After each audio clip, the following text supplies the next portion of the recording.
It won't be too technical, and I know that neuroanatomy is a bit of a, brain's really complicated, and the reality is we don't know that much about the brain, so we won't be talking that much about neuroanatomy. But there are some very key areas that it's good to just review. And when I go back to what I learned in medical school, there was a lot of neuroanatomy, and a lot of what I learned has very little relevance to what I do clinically today. So what I'm going to do is I'm not going to pretend that I'll be giving you a full overview of neuroanatomy and the nervous system, which would take weeks, but to really hone in on the few areas that I've found really helpful in helping me make diagnoses in patients that hopefully you'll find helpful. And then we'll apply what we learned. So we'll spend the first part doing overview of neuroanatomy and the approach to the patient, and then the cases will be me pretending to be a patient. I won't have you examine me, but you can ask me questions and I'll respond to what the case is like. And then we'll try and make a diagnosis and practice neurologic localization, which is a key aspect of what we do in neurology, and I'll talk more about that.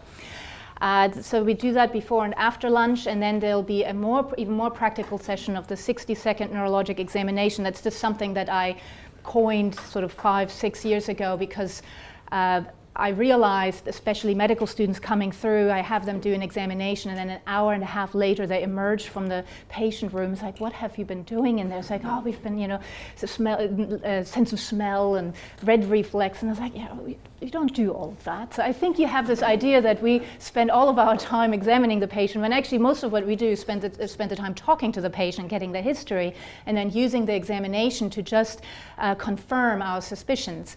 And one thing that everyone's quite good is do the focused neurologic examination. But what people often forget is that to do a neurologic examination, you do the focused exam, and then you need to do a brief overall examination to make sure you don't miss anything. And that's really what I'll be looking at, and that's something you can do really quickly in 60 seconds. So I'll show you what I do, and I think you'll be able to apply that in your practice.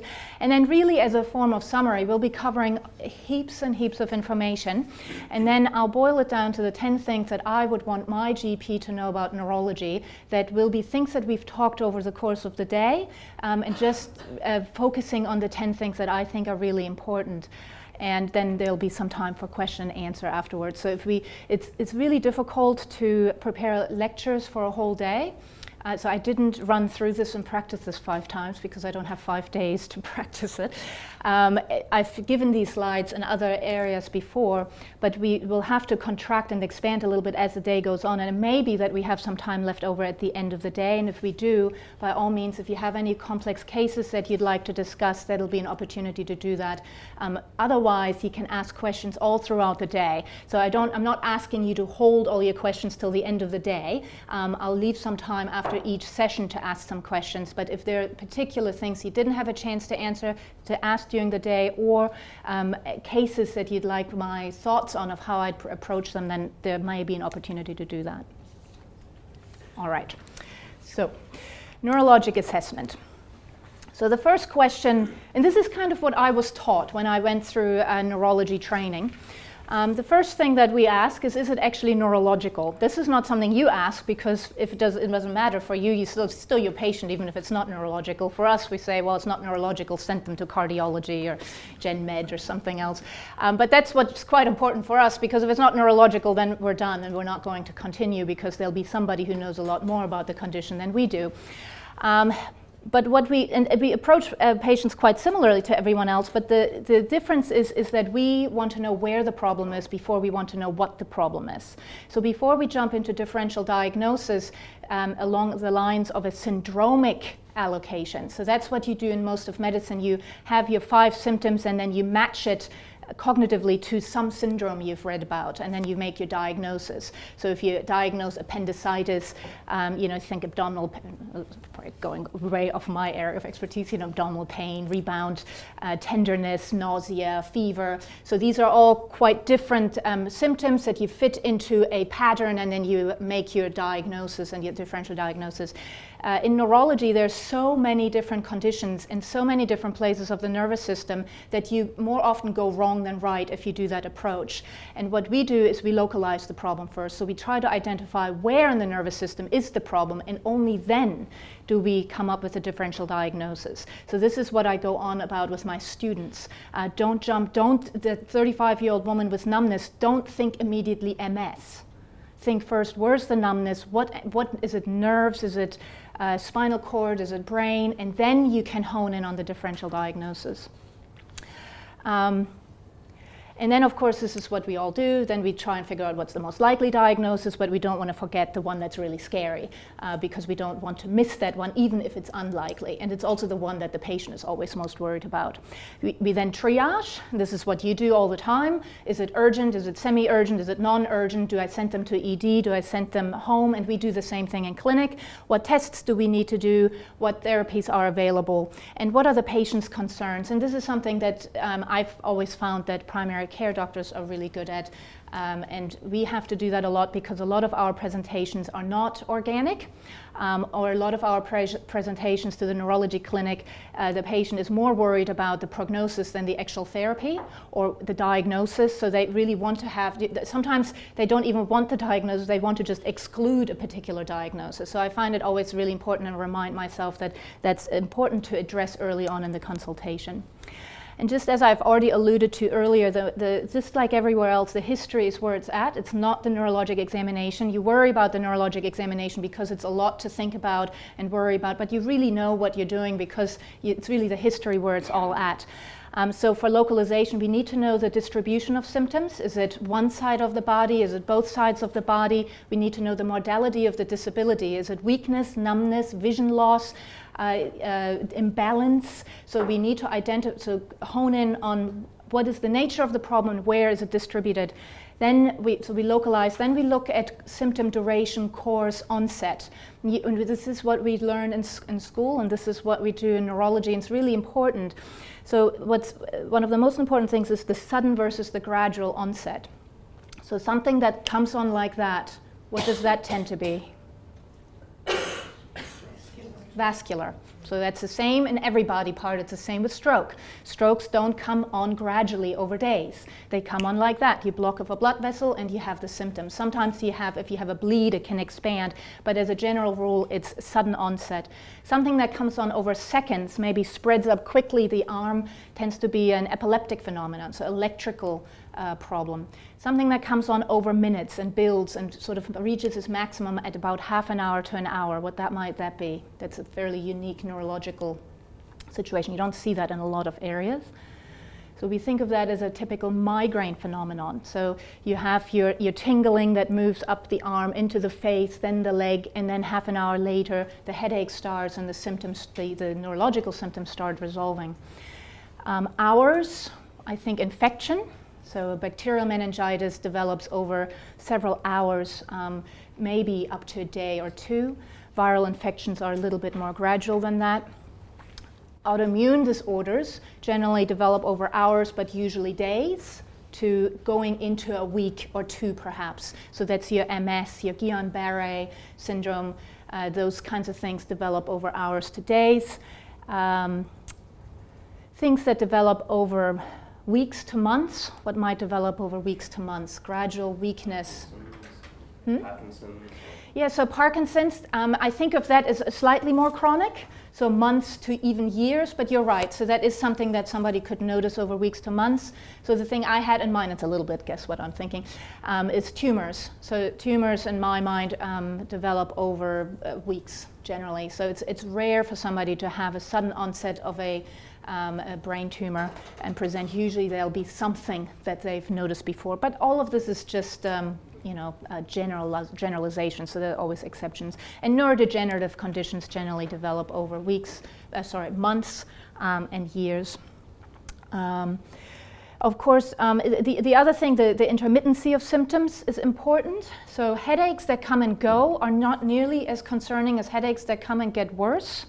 And that's something that I get a lot of phone calls about. So somebody who's had episodic headaches for the last 6 months, and they last several hours each time, and then they come completely right, it's almost never anything bad.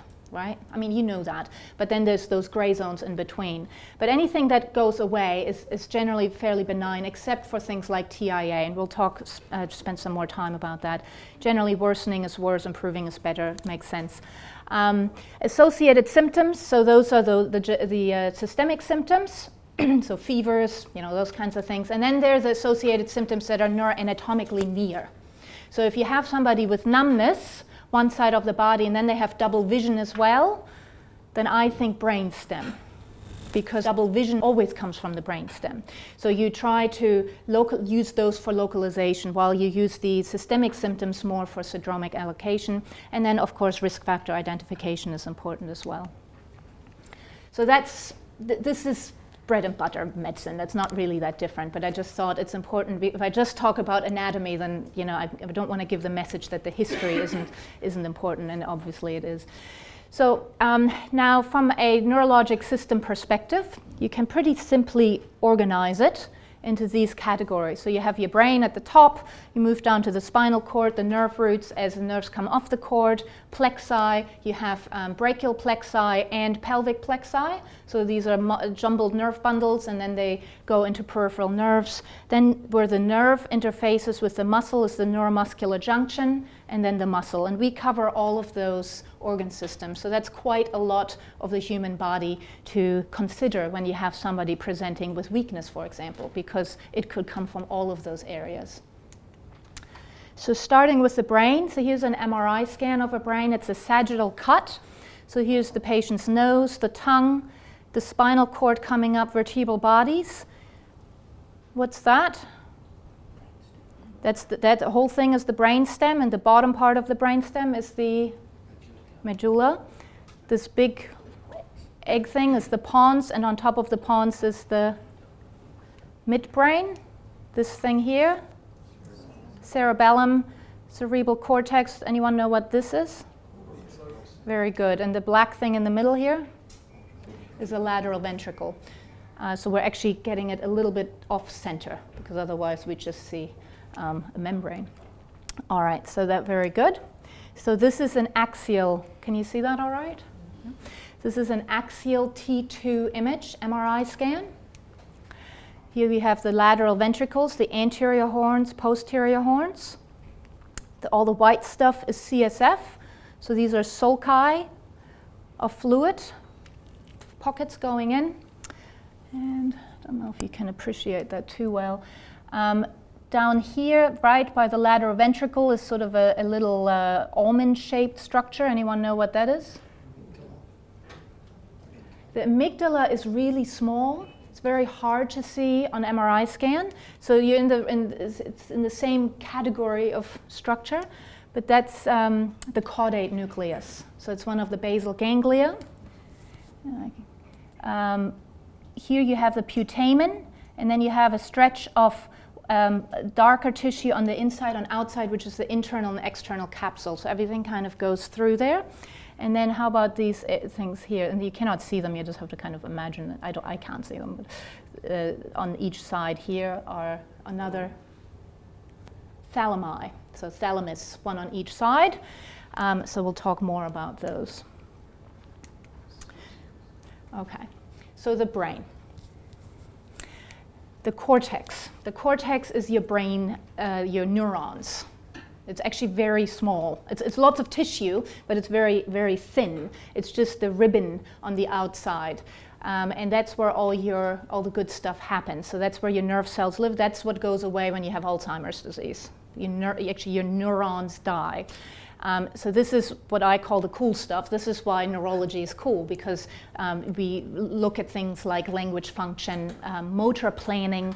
So if I want to grab this remote control, before I even do anything, the frontal cortex says, okay, well, I'm going to now plan this action. I think I'm going to have to lift my right arm, move it forward, use all the sensory inputs to tell me where my hand is going, and then I might take a look as well and see where it is. So this is all happening in the frontal cortex, motor planning. I take the remote, and then I've previously learned what the buttons do, except I haven't because I've never seen this before, and then I might try a few buttons and see what happens. So that's all happens in the cortex. It's that planning. So the prefrontal cortex does the motor planning, then it goes to the supplementary motor cortex for the next step of planning, then it goes to the motor cortex to start initiating the motion, then it goes through the basal ganglia to modulate the motion. So I don't do this.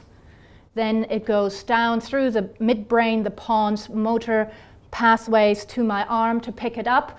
Then sensation kicks in. I can now feel the remote. It goes up, back through my nerves, through the spinal cord, into my thalamus, where it tells me, where it starts initial interpretation of the stimulus to differentiate whether it's painful, whether it's tactile, and then it goes to my parietal cortex to say, yep, I'm now having this thing in my hand, and now I can do the next motor action. So that's what the cortex does. It initiates all that activity. It's also where memory lives. What lobe does memory live in? Temporal lobes. So if you have temporal lobe dysfunction, you have poor memory. Language, you've learned about Broca's and Wernicke's, and I won't go through that. It's not that important that you know all those intricacies of that. And praxis, so having coordinate, identifying things like feeling it, knowing that this is a pen. So all of that higher cortical function happens in the cortex. So that's what the cortex does. It's an upper motor neuron. If you have lesions there, it's an upper motor neuron problem. And that's all we're really going to say about the cortex at the moment. So just remember, the cortex does the complex stuff. So white matter is everything below the cortex, and it's lots and lots of white matter, and it's where all the pathways go through. So there's no nerve cells in the white matter. It's just connecting fibers. So that when you have lesions in the white matter, it's just not transmitting the impulse. The impulse can happen, it just doesn't get to where it needs to go. And people have problems with white matter pathology, for example, dementia, of vascular dementia, in contrast to Alzheimer's dementia. Alzheimer's dementia affects the neurons. Most vascular dementia is a subcortical dementia that affects the white matter tracts, those little cortical infarcts, and these people are slow. They'll remember things, but it just takes them a while to get there. And those are sometimes the people where you go into the examination room and you ask them the date and they don't really say a whole lot, and as you walk out they'll tell you the date. It's just, everything just takes a little longer. And that's usually what they'll describe in the early phases of disease. So the basal ganglia, as already alluded to, are deep nuclei in the middle of the brain. So that's your caudate, your putamen, globus pallidus, and substantia nigra. So those areas modulate motor function. If they're abnormal, you get inaccurate movements. So that's where your tremors come from in Parkinson's disease, hemiballismus, where people just fling their arm up, in Huntington's disease, your chorea, where they kind of do this sort of thing because they cannot modulate movement. And it's a bit of a misconception. A lot of people just think of the cerebellum when they think abnormal movements, because we think of the cerebellum as the balance center, and those people stagger and can have tremors as well. But it's actually more common to have a problem in the basal ganglia for a variety of reasons that we may or may not get to later. But so the basal ganglia, it's good to have an idea of, and all you really need to know is that they're deep in the brain and they're motor. They cause motor problems. And then the thalamus is deep in the brain and causes sensory problems. So, you know, it's a little bit more complicated than that, and the thalamus does lots and lots of things. But if you remember just the thalamus doing sensory stuff, then you know a lot more than most people about neuroanatomy. And here, this is actually the slide I was going to show. So these, you see the gray matter here. So this is a little bit backwards. What we call white matter on this looks grayer than what we call gray matter on this, which looks whiter, and it's just whoever came up with that. This is an MRI scan, so this is just what they look like. But you see, so this little nubbin here is a gyrus. Just the white bit is the gray matter. So it's not very much.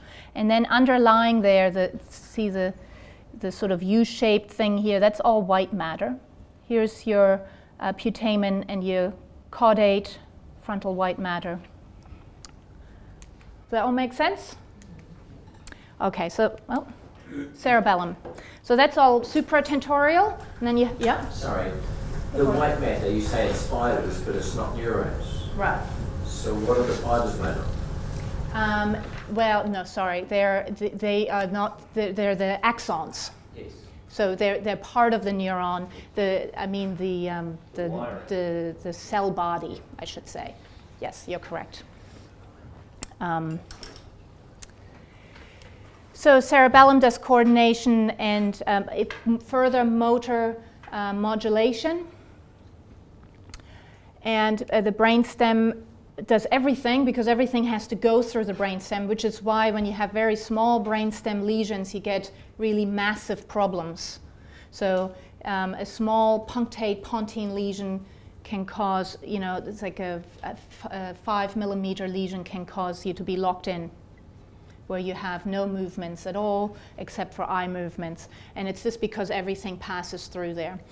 But the key thing about the brainstem to remember is where the cranial nerves come off, and there's some symptoms like diplopia that only come from the brainstem. You can have extraocular motility problems from things like exophthalmos and Graves' disease, ocular problems, but if it's from the brain and you have double vision, it comes from the brainstem. Now, about diplopia, just a word of examining for diplopia. So diplopia is a common functional presentation. People presenting with double vision. I've had double vision for the last 3 days. I have triple vision or quadruple vision. Have you ever seen this? People presenting with these symptoms. Maybe I just see these people. But basically, it's neuroanatomically impossible to see 4 of something. So maybe there's an eye problem that does that, but there's no brain problem that does that. But you can see double because you have 2 eyes, and if your focal point doesn't meet, you will see 2 images, right? So that's how optics works. That's how we get depth perception. That's why we have 2 eyes, so that we can measure, our brain measures how long does it take for the focal point to meet, and then I can judge whether you sit before you over there, my brain can calculate that, and it has all to do with convergence on the focal point. So if the eyes don't move together, so that's disconjugacy, the eyes aren't converging together, then you see 2 images because you have 2 little cameras in your head.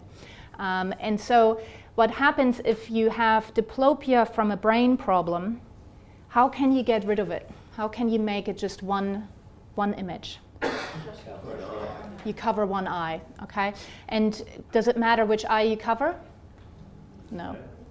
So this is a really easy way to tell if somebody has brain-based diplopia. You have them cover one eye, the double image goes away. You have them cover the other eye, the double image goes away.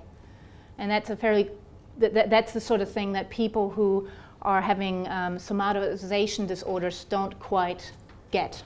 So I'm not trying to say that I'm trying to trip up people, but I do get a lot of people with functional presentations, and that's a good way of checking for diplopia.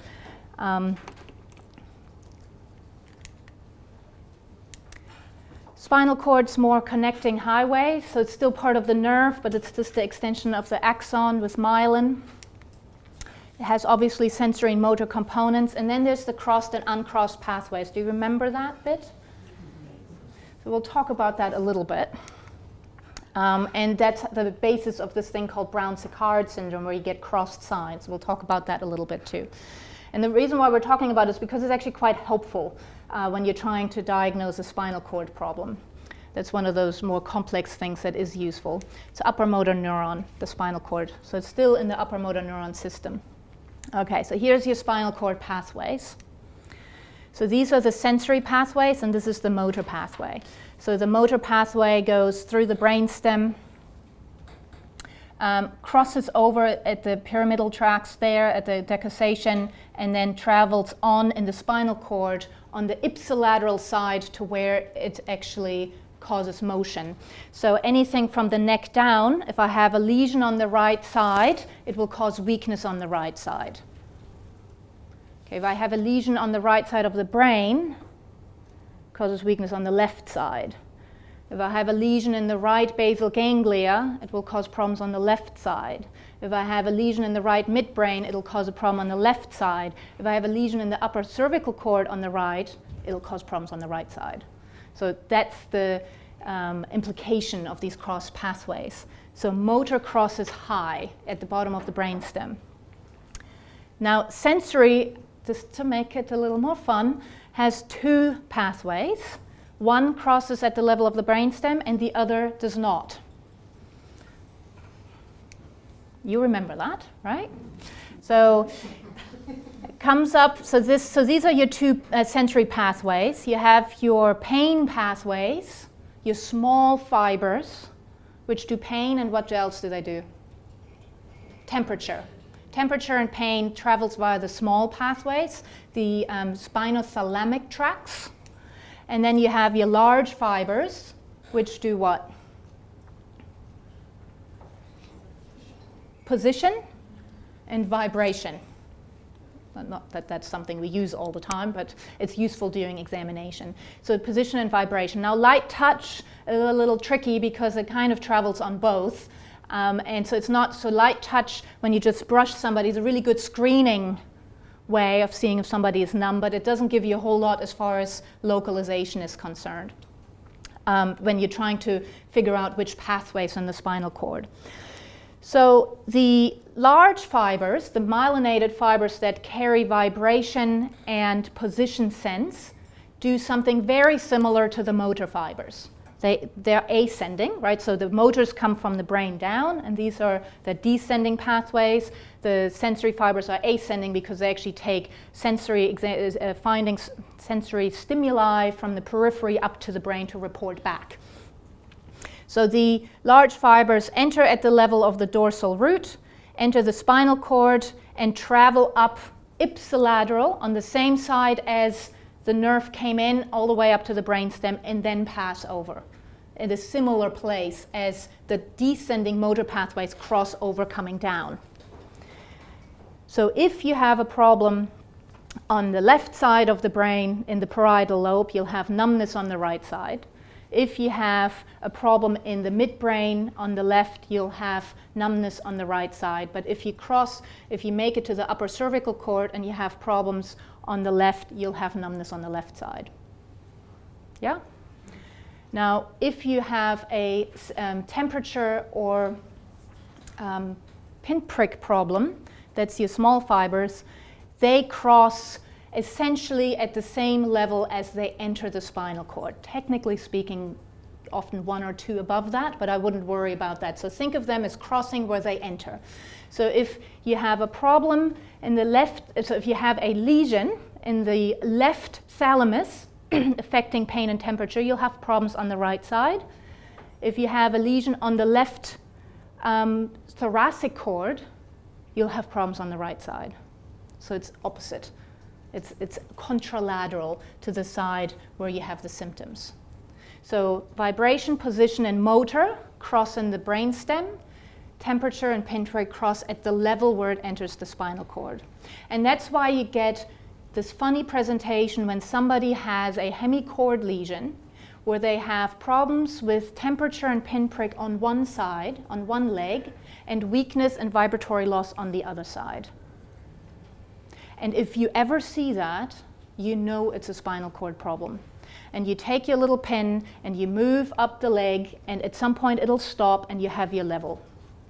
And then you know that's where the problem is. And then you can send them to us and say, I think at level 10 in the thoracic cord, there's a problem because of that. Is it most often an infarct or a bleed if you get that Brown-Séquard? So Brown-Séquard is a very specific syndrome that just covers a hemicord, and that is almost never an infarct, because infarcts tend to only affect the anterior spinal artery, which tends to be predominantly motor, which just catches the cortical spinal tracts at the front.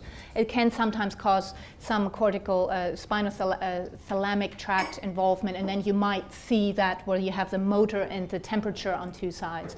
But so that's, I wouldn't say that's the most common cause. The more common situation you see this in is demyelinating disease. So that's probably the most common cause, you can get intrathecal tumors that are a bit more rare, and sometimes discs can do it. So if you have a cord compression from a disc that's pushing in from the side, you can get a Brown-Séquard.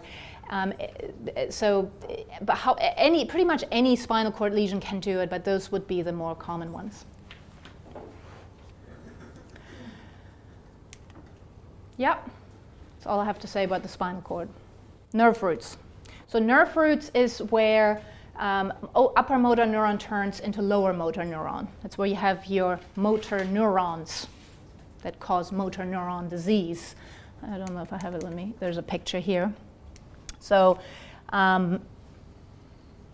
that's these are your motor neurons going down. It's the anterior cord and then the dorsal root going up. But I'll just go back. So lower motor, so right after it exits the spinal cord, it becomes lower motor neuron. If you get right at the level of the motor neuron, you get a little bit of both, which is why you have it and have in motor neuron disease, both upper and lower motor neuron problems. But after that synapse, if it goes into the peripheral system, you have only lower motor neuron symptoms. And what are the features of lower motor neuron problems? So everyone always knows that, right? Say again? Ipsilateral. So ipsilateral, yep. And somebody. Muscle wasting. Reduced weakness, progressive weakness.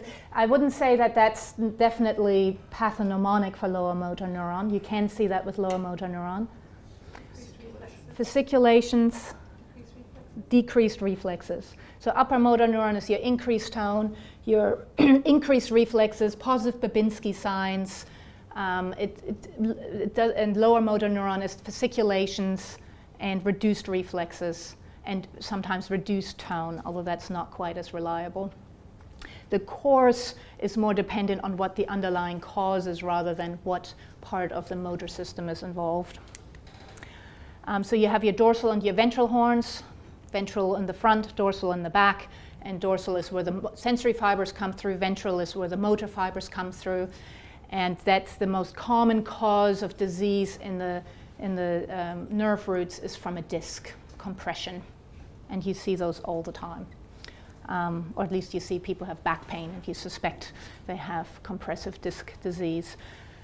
There are a few dorsal nerve root problems that are rarer, like in autoimmune conditions, like Sjogren's neuropathy tends to cause dorsal nerve root involvement. And then there's your motor neuron disease, which involves the ventral horns.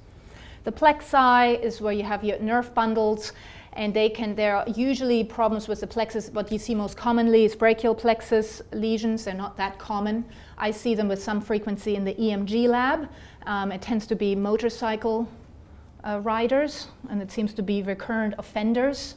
I see one, and then 5 years later, I see the same guy. It's like, why did you ride motorcycles? It's some kind of addiction, I think, riding motorcycles. I mean, the second brachial, I've seen this on a few occasions, and they go back anyway to ride more motorcycles. So it's very, very prone for that particular injury, and I think it has to do with how they land and they pull their arms back. Some sport rugby is another cause of brachial neuropathy. But the more common ones I see are actually idiopathic, and we think it's an inflammatory condition that causes a lot of pain, so that people have sudden onset of severe pain and then severe pain, completely out of this world kind of pain.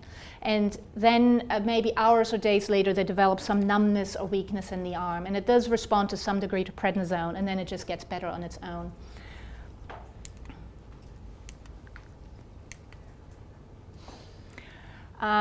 So nerves are lower motor neuron, right? Because this is now, we're progressively going further down. So we've now long left the spinal cord behind. We've made it past the roots, past the plexi, and now we have individual nerves, like your perineal nerve or your median nerve. And we've already talked about large and small fiber nerves. So the small fibers are the temperature pinprick, and the large fibers are the myelinated nerves that are the motor nerves and the vibration and position. Thank you, nerves. I'm going to be so sick of hearing myself talk at the end of this. We're not. Oh, well, thanks. And then you can split them into sensory and motor nerves. So they're actually separate nerves. Even though they run together, but they actually have different separate functions. And then there's demyelinating and axonal nerve damage. So do you know about that? So you know about the myelin, the nodes of Ranvier, right? Studied that in school, and how the little nerve impulse jumps from node to make it nice and fast, and the myelin, and we never really understood how that works. I still am a little puzzled why that works so well, but it does. And so I'm admitting my ignorance now. But the key is that if you have damage to the myelin, nerve conduction is slower, because the myelin is there to insulate the nerve, just like a cable insulates it by a sheath, a rubber little sheath around it. It helps to speed the impulse. If it's damaged, you lose some signal and it's slower. That's demyelinating. Same in the central nervous system. It's not just peripheral. So that's why MS causes slowing. It's demyelination. Axonal damage is the actual nerve fiber in the center of the myelin. And if that's damaged, you have proportionally more loss of signal. So it might get there at the same speed, but less of it gets to the goal. So you have, so what characteristically, if you examine a patient with a demyelinating neuropathy, and you put the tuning fork on the great toe, they don't feel anything at first, and then they say, oh, now I feel it. After they've already they felt the light touch, they felt it go onto the toe, and then suddenly, oh, yeah, I feel it. And maybe just a second or so delay. So you have a delayed signal, but it gets there. Somebody with axonal neuropathy, like a diabetic neuropathy, is your classic axonal neuropathy. There's loss of signal. They may feel it straight away, but they just don't feel it as strong or for not as long. The vibration goes away and they don't feel it as long. So that's so the actual integrity of the nerve is damaged versus the conduction velocity of the nerve. And the reason why we worry about this is because different conditions affect different parts of the nerve. And we can test this on nerve conduction studies, and I'll talk a little bit more about nerve conductions later. So and the reason why I'm talking about this is all helpful for us to identify neuropathies or nerve damage, what the problem is. So you might think, so when you look at somebody who might have carpal tunnel syndrome, right? You hear somebody coming in with tingling in the hand, wakes them up at night, they're typist, and carpal tunnel syndrome, right? In this part of the hand, and then you send them to the surgery and they get it operated on. So then if we do nerve conduction studies, and carpal tunnel, what do you think that is? Is that a demyelinating or an axonal problem? It's demyelinating, because it's compression onto the myelin from the outside. The nerve fiber in the middle is nicely protected, and that's not the problem. It can, after a while, if the myelin is degraded and the pressure becomes more and more, it can affect the axons. But generally, it starts with a demyelinating problem because of the injury to the myelin on the outside. So it's pushing on the outside. So you have swelling inside the carpal tunnel because of the fibrous sheath. The motion of the fingers cause inflammation of the tendons. They push on the nerve, and it's a compression. So compression neuropathies start as demyelinating. So what you see is slowing of conduction across the wrist. So if I do a nerve conduction study and I see pretty good conduction, but reduced amplitude when I measure the recording of the stimulus. So it gets there in the speed that I want it to get there, but less of it gets there when I measure it, then I actually question the diagnosis. And I might say, that's odd, and I might move up the arm and see if maybe there's something up higher in the arm, because the median nerve goes all the way up. It doesn't stop right at the wrist. It's just the most common localization. So that's how I would approach somebody with hand problems. I would actually then look at the nerve conduction study and classify into demyelinating and axonal. If I see the classic pattern of a compression neuropathy with a demyelinating picture across the palms, or in the palmar responses across the wrist, then I can say it's definitely carpal tunnel. Now, it doesn't happen very often. I'm not saying it's the wrong approach to use the syndromic diagnostic approach to somebody like carpal tunnel, because common things are common and it almost always is carpal tunnel. But if by the time they come to us, they'll be more complicated and it's no longer typical carpal tunnel. And this is helpful in that regard. So that's just an example. So we separated them into motor, sensory, axonal, demyelinating, and then we look for distribution. Classic neuropathy pattern is a stocking glove distribution, right? So why is that? It's because they're often metabolically induced, and it takes a long time to get all the nutrients down all the way to the toes. So that's the most sensitive part. They're also the smallest nerve, so they're most vulnerable. And then as things progress, they move up the toes into the legs, and at some point involves the fingertips. So as a rough guide, so when they come up to the knees, you often start seeing involvement of the fingertips. It'd be unusual to see involvement of the great toes and then the fingertips without any ascension beyond the ankles.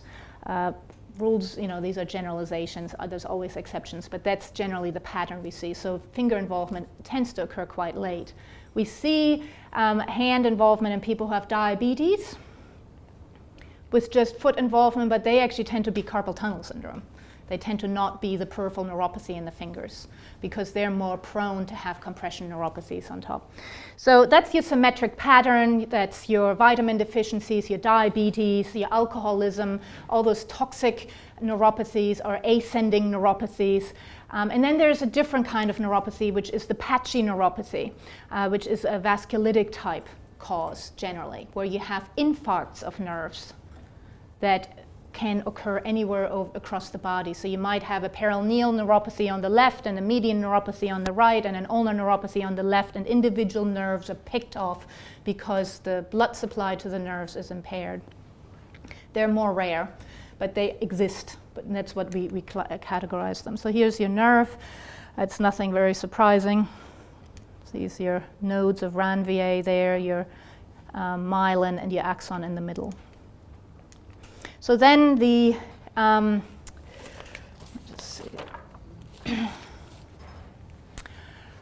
the nerve then interacts with the muscle via the neuromuscular junction. So on the sensory side of things, the stimulus occurs, the nerve endings are the receptors, and things get transmitted up to the brain. On the descending path, for the nerve signal to translate into a motion, you have to convert the electrical stimulus into a chemical process to activate the muscle, because muscles work chemically. So you have to actually convert this into calcium is released, acetylcholine is released, binds to receptors, causes a reaction in the muscle that causes contraction. So the prototype disease for neuromuscular junction problems is myasthenia gravis, which is a useful way to remind ourselves what the neuromuscular junction, how it works. Just a few other things. Botulism is a neuromuscular junction problem. A lot of people don't realize that, but that's how it causes weakness. Venoms, fish toxins, also some of the paralytics we use during surgery, they're neuromuscular junction blockades. And then in general, we categorize diseases of the neuromuscular junction in the presynaptic and postsynaptic problems. So is it a problem with releasing the acetylcholine from the nerve terminal, or is it a problem with it binding to the muscle terminal? So just a few minutes on this. So here you have your nerve. These things are called podocytes. They're attached to the muscle. This is your muscle with your muscle fibrils. And this is microscopically what it then looks like. So here's your little podocyte with these synaptic vesicles, and they contain acetylcholine. And they somehow need to get out to bind to the membrane, the postsynaptic membrane. And this happens by translating the electric stimulus, opens calcium channels. Calcium channel opens, calcium flux comes in, and that triggers the release of the presynaptic vesicle. So the vesicle goes then into the space, releases acetylcholine. Actually, what it does, it binds to the membrane and just shoots out the acetylcholine.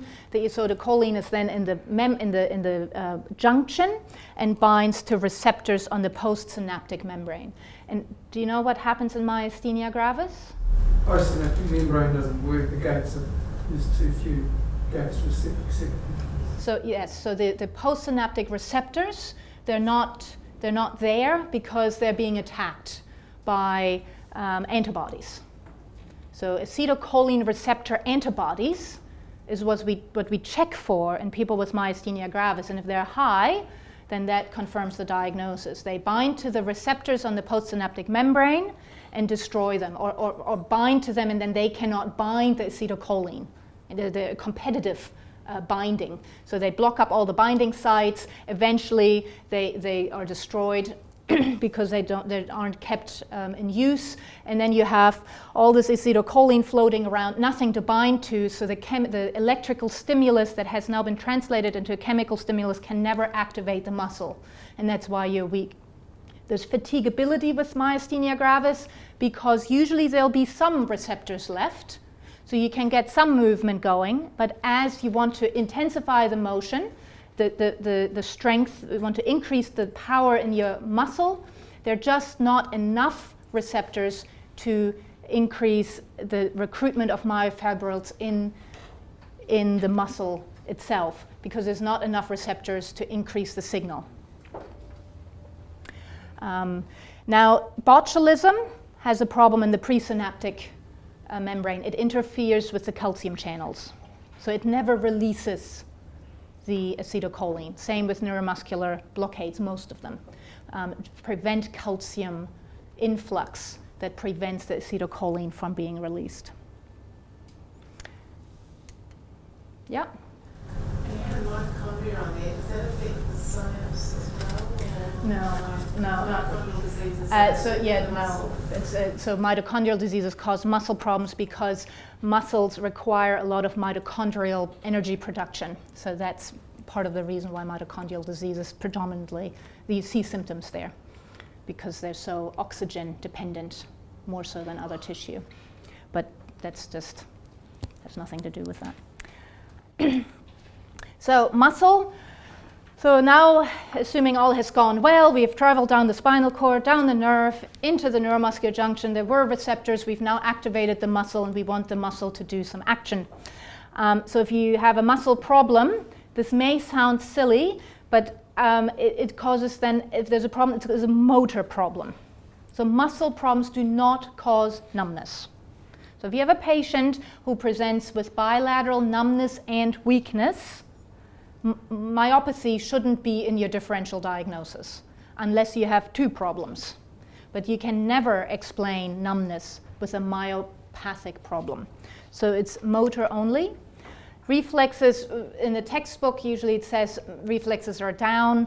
Usually reflexes are fine, because usually by the time you see these people, they're not that weak. And the reason why the reflexes are down is because the muscle is weak and it cannot do the reflex. So, it takes some motor power to do that.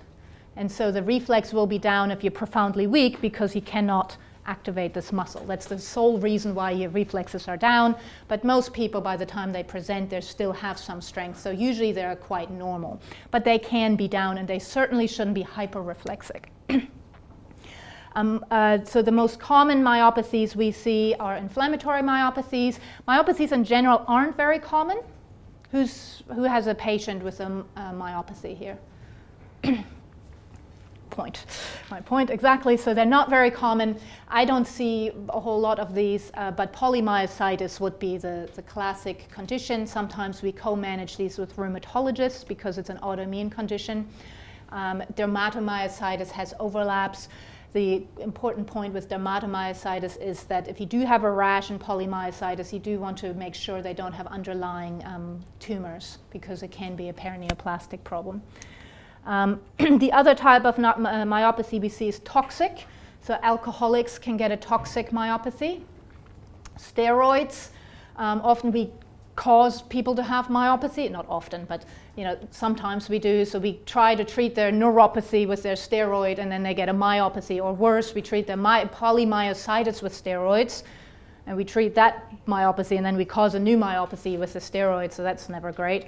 So it's just something to look out for. If the patient gets weaker and weaker, it may be us doing it rather than the disease not responding. And then statin, I had to put it in there because that's what a lot of patients are very concerned about. I've seen one statin-induced myopathy over the last 15 years. It was very dramatic. A patient had a CK of around 15,000 and had profound proximal weakness and was very ill, had rhabdomyolysis. So the muscle aches people sometimes get from a statin are not a myopathy, and if you have a normal CK, you can reassure, although I'm sure we've all done this, stop the statin anyway, because they feel unhappy with it and they feel that it's causing the problems. And it probably is causing some problems, but it's not dangerous. That's my point. And then there's your dystrophies, which is a type of myopathy that are hereditary. So Duchenne's muscular dystrophy, you may have a patient with that. And of course, trauma. So it's a purely lower motor neuron problems, motor only. It tends to be bilaterally symmetric, proximal. So in contrast to neuropathy, which tends to be more distal, usually you have and it's because that's the large muscles, so you notice problems there first. And same with the deltoids. And that was all I was going to say about neuroanatomy and the neurologic patient. Any questions before we break for morning tea? Where would polymyalgia rheumatica be? Yeah, so it's a very good question. Polymyalgia rheumatica I haven't covered it because it's usually something managed by rheumatologists, but it is a muscle problem, and so it fits into the myopathy bit. Yeah. What do you think about the brain apps to make your cortex younger?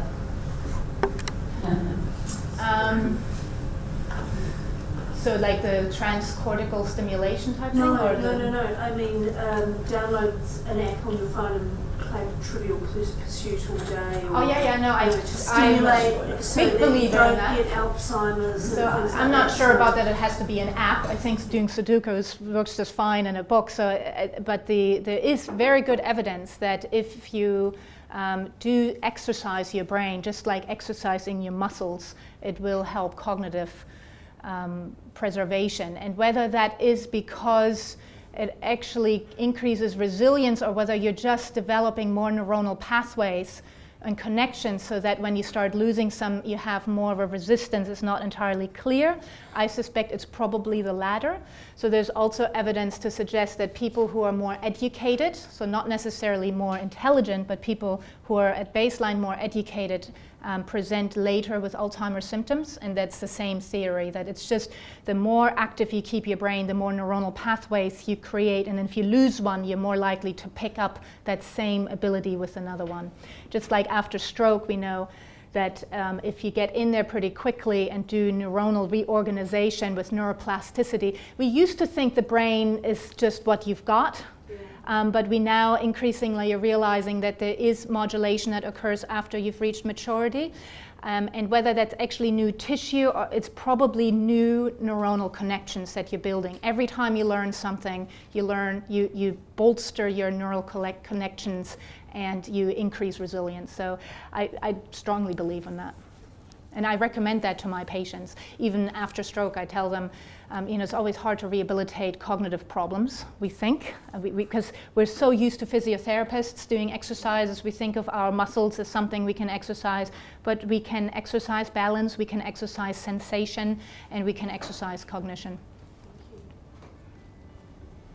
Other questions? No?